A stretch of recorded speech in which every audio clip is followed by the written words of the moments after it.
Peserta lulusan CPNS Maluku Tengah tahun 2021 mulai pemberkasan. Sebanyak 106 calon pegawai negeri sipil atau CPNS dan 70 calon pegawai pemerintah dengan perjanjian kerja P3K yang dinyatakan lulus CPNS dan P3K Kabupaten Maluku Tengah tahun 2021 mulai melakukan pemberkasan penerbitan nomor induk pegawai atau NIP. Kepala Badan Kepegawaian dan Pengembangan SDM Maluku Tengah, Siti Soimena mengatakan, saat ini CPNS 2021 memasuki tahap pemberkasan untuk 106 orang CPNS dan 70 PEK tahap pertama. Menurut Soimena, pemberkasan dokumen meliputi surat keterangan sehat dari rumah sakit, surat keterangan berkelakuan baik dari kepolisian dan berkas lain seperti daftar riwayat hidup dan lainnya.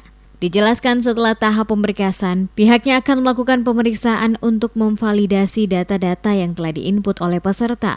Selanjutnya akan diusulkan ke Badan Kepegawaian Negara atau BKN untuk penerbitan NIP.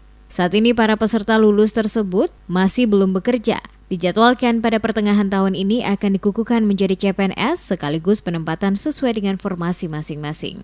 Disebutkan untuk seleksi CPNS Kabupaten Maluku Tengah tahun 2021 mendapat persetujuan kuota CPNS dari Kemenpan RB sebanyak 479 untuk 9 formasi. Rinciannya 147 untuk CPNS dan 332 untuk pegawai pemerintah dengan perjanjian kerja atau P3K. Sementara untuk tahun 2022 ini dipastikan tidak ada rekrutmen CPNS. Semua diarahkan melalui jalur pegawai pemerintah dengan perjanjian kerja atau P3K. Namun demikian, pemerintah Kabupaten Maluku Tengah tahun 2022 mengusulkan formasi P3K sebanyak 370, terdiri dari guru, nakes, dan tenaga teknis yang memang dibutuhkan oleh pemerintah setempat ke pemerintah pusat melalui Kemenpan RB.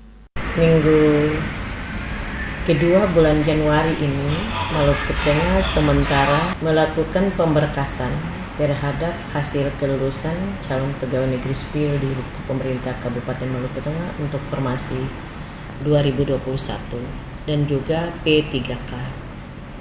Jadi untuk formasi 2021 CPNS itu Maluku Tengah kita berkaskan itu ada 106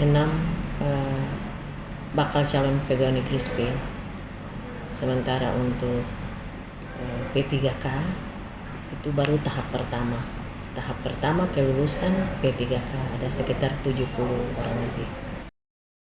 Diberitakan sebelumnya, sejak dibuka penerimaan CPNS dan P3K Kabupaten Maluku Tengah via online tanggal 30 Juni 2021 lalu, tercatat lebih dari 1.226 pelamar beradu nasib menjadi ASN maupun pegawai dengan status kontrak mengisi 479 formasi yang dibutuhkan oleh pemerintah kabupaten itu. Bupati Maluku Tengah sebagai pejabat pembina kepegawaian mengusulkan formasi untuk rekrutmen CPNS dan P3K dengan total usulan sebanyak 628, terdiri dari formasi P3K sebanyak 471 dan formasi CPNS sebanyak 157. Namun pemerintah pusat dalam hal ini Kemenpan RB mengakomodir hanya 479 kuota.